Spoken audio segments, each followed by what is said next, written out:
मैं मोदी जी से चाहता हूं, निवेदन करता हूं और निवेदन क्या, मैं उन्हें जताना चाहता हूं कि हमारे हिंदुओं की रक्षा बांग्लादेश के अंदर करी जाए, उनको वापस लाया जाए। और अगर नहीं ला सकते तो वहीं बांग्लादेश के अंदर उसके दो टुकड़े कर कर एक दूसरा हिंदू राष्ट्र बांग्लादेश के अंदर भी बनाया जाए। बांग्लादेश के अंदर हिंदू राष्ट्र की मांग? बिल्कुल बिल्कुल, अखंड भारत का हिस्सा है बांग्लादेश, उसके अंदर भी हिंदू राष्ट्र बनना चाहिए। वो उनकी भूमि नहीं है, वो हमारी भूमि है। मोदी जी में कहाँ इतना दम है? वो तो पाकिस्तान में जो बांग्लादेश में जो हिंदू मर रहे हैं उनके ऊपर भी कुछ नहीं बोल पा रहे हैं और ना ही कुछ कर पा रहे हैं। टुकड़े करनी तो बहुत बड़ी बात हो गई। बिल्कुल करेंगे मोदी जी, चिंता मत करो। हमें जामवंत की तरह मोदी जी को हनुमान स्वरूप में उनकी शक्ति को याद दिलाना पड़ेगा कि अपनी शक्ति को पहचानो मोदी जी, आप हिंदुओं के दम पर बने हो। मुस्तफिजुर रहमान को केकेआर से हटा देना चाहिए, ऐसा करना चाहिए शाहरुख खान को? बिल्कुल करना चाहिए। हम तो कह रहे शाहरुख खान को भी भगा दो यहाँ से। अगर वो ज्यादा इनका खास बन रहा है तो पहले उसे भगाओ, सबसे पहले उसी को भगाओ। शाहरुख खान को? हाँ, वो जड़ है, नाच की जड़ है वो, पहले उसी को निकालो। उसी को निकालो? हाँ बिल्कुल बिल्कुल, उसी को निकालो पहले। वो खास बनता है ना पाकिस्तान का और बांग्लादेश का, तो जो उनका बाप आका बनता है तो पहले उसके बाप को मारो, बाद में मुस्तफिजुर रहमान और रहमान सबको निकालो। सर, मैं ये जानना चाहूंगा कि जिस तरीके से बांग्लादेश में हुआ, हिंदुओं को टारगेट किया जा रहा है, भारत चुप क्यों है? भारत के प्रधानमंत्री, यहाँ के नेता, बड़े बड़े सेलिब्रिटी, बड़े बड़े फिल्म मेकर, सबके सब चुप क्यों हैं? All eyes on Bangladeshi Hindu क्यों नहीं लिख रहे हैं अभी तक? देखिए, कहीं ना कहीं जो तुष्टीकरण किया जा रहा है राजनीति का, उसकी परिकाष्ठा इतनी ऊपर हो चुकी है कि इन लोगों को दिखाई नहीं दे रहा कि हिंदू किस प्रकार से बांग्लादेश के अंदर प्रताड़ित हो रहा है, बांग्लादेश के अंदर हिंदू बहन बेटियों के साथ किस प्रकार से बर्बरताएं हो रही हैं, उनके साथ दुष्कर्म किए जा रहे हैं और एक एक आदमी नहीं, चार चार छः छः आदमी किया जा रहा है। और इसमें कहीं ना कहीं यूनुस खान की जो सरकार है, जो वहाँ का पुलिस प्रशासन है, वो उनके साथ खड़ा हो जाता है। नहीं तो कोई थाने के अंदर से किसी को खींच के ले आ सकता है क्या? नहीं, वहाँ पर बिल्कुल आसानी से उसे आतंकी भीड़ के सामने सुपुर्द कर दिया जाता है और जिसके बाद उसे इतना पीटा जाता है रोड पर और घसीटा जाता है, और घसीटने के बाद जो है उसको गले में फंदा डालकर बीच रोड पर लटकाकर उसे जिंदा जलाया जाता है। ये बर्बरता नहीं तो और क्या है? आज हम देश के प्रधानमंत्री से निवेदन करना चाहते हैं कि जिस प्रकार से आपने अपने पूरे विश्व के अंदर 56 इंच के सीने का डंका बजवा रखा है, आज उसी 56 इंच के सीने की पूर्ण रूप से प्रतिभा और दिखाने के लिए कठोर फैसले लेते हुए यूएन के अंदर ऐसा प्रस्तावित रखा जाए कि बांग्लादेश का जो हिंदू है उसको अलग देश दिया जाए, क्योंकि खाली पलायन कराना वो नहीं है। ऐसे तो फिर दो कंट्रियां और जुड़ जाएंगी। देश के हिंदुओं के लिए अलग देश की मांग कर रहे हैं आप? बिल्कुल, पहली बात तो हिंदू बच तो जाए, फिर तो देश बचेगा, देश बनेगा। और यहाँ सबसे पहले मैं ये पूछना चाहूँगा सर कि यहाँ की जो सरकारें हैं उसके ऊपर टैग लगी है और लोग वोट भी देते हैं कि सबसे बड़े हिंदुत्ववादी सरकार है नरेंद्र मोदी की सरकार। इनके रहते हुए वहाँ ये पहली बार तो हुआ नहीं, इससे पहले भी हुआ, अभी भी हुआ, फिर भी ऐसा क्यों लग रहा है कि इस सरकार के मुंह में दही जम गया है? ये कुछ बोल नहीं पा रहे हैं, कुछ कर नहीं पा रहे हैं। ऐसी क्या मजबूरी है मोदी सरकार में? ये तो मोदी जी को पता होगा कि उनकी क्या मजबूरी है, लेकिन हम मोदी जी की इसी बात को लेकर आलोचना के माध्यम से ये बोलना चाहते हैं कि मोदी जी अब समय आ गया है, मात्र बोलने से या यूक्रेन का युद्ध रुकवाकर वहाँ से लोगों को लाना, अफगानिस्तान से लोगों को लाने से बात नहीं बनेगी। अब पूरा हिंदू समाज, पूरा हिंदू नेतृत्व आपकी तरफ बड़े उम्मीद से देख रहा है कि किस प्रकार से आप देखते हैं बांग्लादेश के हिंदुओं के लिए फैसला लेते हैं। कैसे हमारा बसाया हुआ, हमारे टुकड़ों पे पलता हुआ एक भूखा नंगा कंगला देश जिसको बांग्लादेश बोलते हैं, उसका प्रधानमंत्री इतना पावरफुल हो गया कि वो हमें आके दिखाएगा और हमारे हिंदुओं को वहाँ पे मार रहा है और हम मौन धारण कर लेंगे। ये बिल्कुल गलत है। अगर ऐसे ही चलेगा तो फिर किस बात के लिए हम लोगों ने आज तक 2014 से लेकर इस सरकार के लिए लड़ाइयाँ लड़ी हैं, वोट मांगे हैं, लोगों से अंधभक्त गालियां हमने सही हैं। क्यों सही हैं? ताकि ये हमारी अपनी सरकार आए और जब हमारे ऊपर किसी प्रकार का भी कोई अत्याचार हो तो हमारे साथ खड़ी हो। हमने इसीलिए तो लेके आए थे। बेशक से आप अगर 2 बार 3 बार 4 बार 5 बार मुख्यमंत्री प्रधानमंत्री बन जाएं और आप जबकि बदनाम हैं, भाई आप बदनाम हैं, हिंदुत्व की सरकार है आपकी।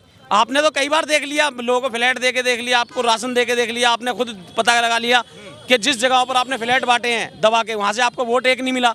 तो कई बार वो लोग प्रदर्शित कर चुके हैं कि हमें आप देते रहो जो मर्जी। हम लोगों ने हरामखोरी दिखानी है इस देश के क्यों भैया फिलिस्तीन के लिए लोग आंखों में आंसू निकले आए थे इन सेलिब्रिटियों के, इन जितने भी विपक्षी दल के नेता थे क्यों निकले आए थे इनके? क्या भारत का हिंदू हिंदू नहीं है? और मैं तो उन हिंदुओं के ऊपर भी शर्म करता हूँ कि वो इतना कुछ सहलने के बाद, झेलने के बाद भी उन्हें लगता है कि उनका अब्दुल ऐसा नहीं है और फिर भी इन्हीं पार्टियों को वोट देता है। अच्छा, एक पत्रकार हैं, वरिष्ठ पत्रकार हैं रवीश कुमार, वो कह रहे हैं कि इस मुद्दे को भारत में हिंदू मुसलमान किया जा रहा है, बड़े बड़े नेता जो है हिंदू मुसलमान करने पे लगे, ये मुद्दा हिंदू मुसलमान करने। वो रैबिज कुमार है, रैबिज कुमार है, वो रैबिज है, वो एक तरीके का, वो सिर्फ फैलाता ही रहता है, वो रैबिज ही फैलाता रहता है और उसके मुंह से जब भी निकलेगा वो गोबर ही होगा। तो उसकी जो हिंदुओं के प्रति घृणा है, हिंदू नेतृत्व के प्रति जो घृणा है और जो उसको मुस्लिम तुष्टीकरण के माध्यम से जो फंडिंग होती है, उसका इतना बड़ा स्लैब उसके साथ है कि उसे मजबूरी में वहां पर बोलना पड़ता है, उनके समर्थन में और हिंदुओं के खिलाफ बोलना पड़ता है। क्या मांग करते हैं आप भारत सरकार से? भारत सरकार से तीन मांग है हमारी। पहली मांग ये है कि पहला तो नियम ये है कि सर्जिकल स्ट्राइक करके बांग्लादेश के 2 टुकड़े करके एक टुकड़ा वहाँ के हिंदुओं को दिया जाए और बाकी वो जो रहता है वो रहे। दूसरी हमारी ये है कि वहाँ का हिंदू जो भारत में आना चाहता है, बीजे की जो कागजी कार्रवाई है जो भी शीघ्रता है वो की जाए ताकि वहाँ का हिंदू बेचारा सेफ भारत में आ सके। और तीसरा हमारा एक ही निवेदन है कि सरकार को जो भारत के अंदर अल्पसंख्यक बनकर बहुसंख्यकों को लूट रहे हैं और जो कई राज्यों के अंदर अपना तुष्टीकरण कर रहे हैं, कई जिलों के अंदर बहुसंख्यक होने के बाद कर रहे हैं, हिंदुओं को पलायन करवा रहे हैं, बहन बेटियों के साथ छेड़खानी कर रहे हैं और कर रहे हैं, उन पर भी अंकुश लगाना पड़ेगा। अच्छा, कई लोग तो ये कह रहे हैं कि जब भारत में अल्पसंख्यकों के साथ, मुसलमानों के साथ अत्याचार होता है तो आप लोग बहुत हंसी मजाक या फिर सीरियस नहीं लेते हैं, लेकिन जैसे ही बांग्लादेश के अल्पसंख्यकों के साथ हुआ तो ऐसे ही सड़क पे उतर गए आप लोग। आपको लगता है कहीं पर भी आज तक पूरे विश्व के अंदर कहीं के भी बहुसंख्यक समाज के ऊपर अत्याचार होते हुए देखा है आपने कहीं पे? भारत अकेला ऐसा देश है जहाँ का अल्पसंख्यक हमारा खाकर, हमारा गाकर और तलवे चाटता है फिलिस्तीन के, हमारा खाकर तलवे चाटता है वहाँ जाकर और हमारे को ही दमन करता है हमारा। तो आप देखिए कहाँ पर है। अगर हम ही उनका दमन कर रहे होते तो हम यहाँ प्रोटेस्ट कर रहे होते, अपने हिंदुओं की आवाज़ उठा रहे होते? नहीं, बिल्कुल नहीं। उनके साथ सबसे बड़ी समस्या ये है कि उनका एक तबका जो अच्छे और बुरे वाला है, एक बुरा वाला कांड करता है और अच्छे वाला बहुत अच्छा बन के दिखाता है। बस यही एक बात है। और हमें अब सख्त नेतृत्व के माध्यम से बहुत विकास हो लिया और ऐसा विकास नहीं चाहिए जिससे हिंदू बहुसंख्यक का विनाश होता जा रहा है। क्या शुभ नाम हुआ सर आपका? मोहित सनातनी। मोहित सनातनी, क्या मांग कर रहे हैं? इतनी संख्या में लोग यहाँ पे इकट्ठा हुए हैं और बहुत सारे हमने देख रहे हैं पोस्टर्स पर लिखा है बांग्लादेश के टुकड़े करो। आपको लग रहा है कि प्रधानमंत्री मोदी में इतनी दमखम है कि वो बांग्लादेश के टुकड़े कर पाए? बिल्कुल दम तो है, पूरी तरीके से है। भाजपा के अंदर पूरी शक्ति है, वो ताकत है, तभी तो हिंदुओं की सरकार है और हम उसे मानते हैं हिंदुओं की सरकार है। लेकिन आज वो हमारी सरकार कहाँ मौन साधे हुए बैठी हुई है? उन्हें हिंदू मर्तबा दिख नहीं रहा है क्या बांग्लादेश के अंदर? मैं मोदी जी से चाहता हूँ, निवेदन करता हूँ, और निवेदन क्या, मैं उन्हें जताना चाहता हूँ कि हमारे हिंदुओं की रक्षा बांग्लादेश के अंदर करी जाए, उनको वापस लाया जाए। और अगर नहीं ला सकते तो वहीं बांग्लादेश के अंदर उसके 2 टुकड़े कर एक दूसरा हिंदू राष्ट्र बांग्लादेश के अंदर भी बनाया जाए। बांग्लादेश के अंदर हिंदू राष्ट्र की मांग? बिल्कुल। बांग्लादेश के अंदर हिंदू राष्ट्र बनना चाहिए। बांग्लादेश के अंदर हिंदू राष्ट्र बनना चाहिए। बांग्लादेश के अंदर हिंदू राष्ट्र की बात कर रहे हैं? अखंड भारत का हिस्सा है, अखंड भारत का हिस्सा है बांग्लादेश, उसके अंदर भी हिंदू राष्ट्र बनना चाहिए। वो उनकी भूमि नहीं है, वो हमारी भूमि है। तो बहुत सारे लोग कहते हैं कि इतना दमखम इंदिरा गांधी का था तो उन्होंने जो है वो पाकिस्तान का एक टुकड़ा कर दिया। मोदी जी में कहाँ इतना दम है? वो तो पाकिस्तान में जो, बांग्लादेश में जो हिंदू मर रहे हैं उनके ऊपर भी कुछ नहीं बोल पा रहे हैं और ना ही कुछ कर पा रहे हैं। टुकड़े करनी तो बहुत बड़ी बात हो गई। बिल्कुल करेंगे मोदी जी, चिंता मत करो। 370 ला सकते, राम मंदिर बना सकते, तो हमारे बांग्लादेश के हिंदुओं को भी बचा सकते हैं। लेकिन वो अपनी शक्ति को भूल रहे हैं। हमें जामवंत की तरह मोदी जी को हनुमान स्वरूप में उनकी शक्ति को याद दिलाना पड़ेगा कि अपनी शक्ति को पहचानो। मोदी जी, आप हिंदुओं के दम पर बने हो। हमारा हिंदू भाई अगर बांग्लादेश के अंदर मारा जाएगा तो हम आंख बंद कर और मुंह चुप करके बैठेंगे नहीं। ये हम चिता रहे हैं और जिता रहे हैं।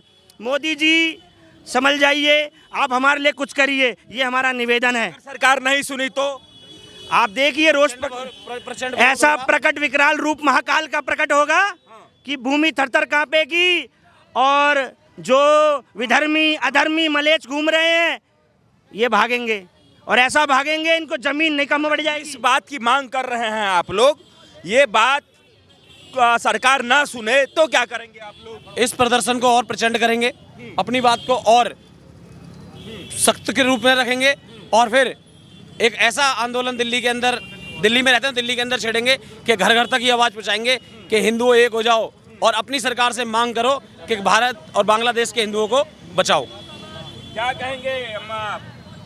क्या कहना चाहेंगे? विद्रोह तो होना चाहिए, हिंदुओं की रक्षा तो होनी चाहिए ना। हिंदुओं की रक्षा होनी चाहिए। बांग्लादेश में इतना दम के हिंदुओं की मारकाट मचाए, हम वहाँ के मुसलमानों की मारकाट मचाए, ये इससे कोई फायदा थोड़ी मिलने वाला है। तो हिंदुओं की रक्षा नहीं बचा पा रहे हैं। यहाँ तो मोदी जी को लोग कहते हैं कि सबसे बड़े हिंदुत्ववादी सरकार और सबसे बड़े हिंदुत्ववादी नेता हैं, क्यों नहीं बचा पा रहे हैं मोदी जी? नहीं, उन्होंने पाकिस्तान में की थी ना सर्जिकल स्ट्राइक, की थी ना, तो इसी तरह से वहाँ भी करनी चाहिए। बंगाल में भी सर्जिकल स्ट्राइक, सॉरी बांग्लादेश में भी सर्जिकल स्ट्राइक होनी बिल्कुल होनी, मैं तो कह रहा हूँ सर्जिकल स्ट्राइक के साथ साथ उसके 2 टुकड़े होने चाहिए। आज इंदिरा गांधी का नेतृत्व ध्यान रखते हुए मोदी जी को ऐसा कड़ा फैसला लेना पड़ेगा और उसका जो भी नुकसान फायदा है ना उसे झेलने के लिए हम लोग बैठे हैं। जब हम 100 रुपये लीटर पेट्रोल ले सकते हैं, 1100 रुपये का सिलेंडर ले सकते हैं, सड़कों पर गड्ढे सह सकते हैं, सब कुछ सह सकते हैं, तो एक बार सर्जिकल स्ट्राइक भी कर दो, उसका जो भी नुकसान होगा उसको भी हिंदू भारत का सहने के लिए तैयार है, क्योंकि हमारे हिंदुओं का वहाँ पर दमन हो रहा है। अच्छा, तो मैं आपसे ये जानना चाहूँगा सर कि जैसे आप लोग इकट्ठा होकर के इतनी मांग कर रहे हैं, आज जो है सो उच्चायुक्त पे भी पहुँचे थे, बहुत सारे प्रदर्शनकारी वहाँ पे आंदोलन कर रहे थे, तो आपको क्या लग रहा है इतने बड़े पैमाने पे पूरे देश भर में जो आंदोलन हो रहा है, फिर भी न सत्ता पक्ष और न ही विपक्ष किसी के कान पे जून तक नहीं? ये विपक्ष के ही बीज बोए हुए हैं, जो इन लोगों की जड़ें इतनी मजबूत हो गई हैं कि ये आज उस भारत के विद्रोह और भारत को तोड़ने की साजिशें रख रहे हैं। इनकी औकात है क्या? यूनिस खान की जो ग्रेटर बांग्लादेश किस बात सोच लेगा? कहीं ना कहीं ममता बनर्जी और हमारी जो विपक्ष के लोग हैं उनकी वजह से उनका जो मनोबल बढ़ा है वो इसी वजह से बढ़ा है, और ग्रेटर बांग्लादेश की बात वो इसीलिए कर रहे हैं क्योंकि कहीं ना कहीं बांग्लादेश का उनको पोषण मिला हुआ है। अच्छा, मैं सर जानना चाहूँगा कि बांग्लादेश के साथ हमारे संबंध बहुत खराब होते जा रहे हैं और हैं। संबंध क्या होता है? संबंध क्या होता है? पड़ोसी का संबंध जो होता है। पड़ोसी रहा कहाँ जब हमारे हिंदू बांग्लादेश हमारा पड़ोसी नहीं रहा भाई साहब। जहाँ पर हमारा अपना आदमी मारा जाए, जहाँ पर हमारे द्वारा पोषित देश हमारे ही देश के खिलाफ षड्यंत्र रचे, वो पड़ोसी कहाँ हुआ? वो तो दुश्मन हुआ। चाइना भी ऐसे पड़ोसी कह देंगे? नहीं, बांग्लादेश हमारा दुश्मन है। तो आईपीएल में केकेआर जिसके मालिक हैं शाहरुख खान, वो मुस्तफिजुर रहमान का ऑक्शन करते हैं, उसे खरीदते हैं और अभी तक वो टीम में हैं, हटाए नहीं है, कुछ बोले भी नहीं है शाहरुख खान। क्या कहना चाहेंगे? अगला विरोध जो होगा वो आईपीएल पर जो बांग्लादेश के खिलाड़ियों को लिया जा रहा है उसी पर होगा, आप निश्चिंत रहिए।